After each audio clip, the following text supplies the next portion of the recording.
بسم اللہ الرحمن الرحیم۔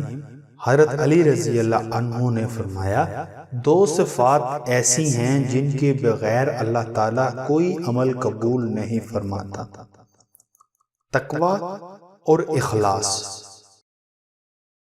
جس شخص میں مندرجہ ذیل صفات موجود ہوتی ہیں، اس کو دنیا اور آخرت دونوں کی فلاح حاصل ہو جاتی ہے۔ لوگوں کو نیک کام کے لیے بلائے اور خود بھی ان کو عمل میں لائے، لوگوں کو برے کام سے منع کرے اور خود بھی ان سے باز رہے، اللہ تعالیٰ کے حدود اور احکام کی حفاظت کرے۔ حضرت علی رضی اللہ عنہ نے فرمایا، ان چار صفات کو جو قابل تعریف ہیں مضبوطی سے تھام لو: عہد و پیمان کو پورا کرنا، پڑوسی کے حقوق کی نگہداشت کرنا، غرور و تکبر سے بچنا، نیکی اور بلائی کے کام کرنا۔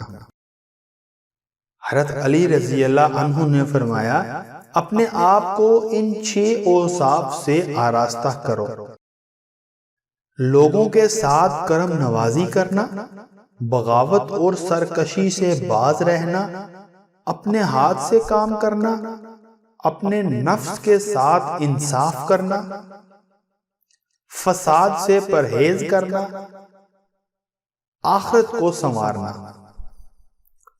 حضرت علی رضی اللہ عنہ نے فرمایا، جس شخص کے اعضاء گناہوں سے پاک رہتے ہیں، ان میں نیک صفات پیدا ہو جاتی ہیں۔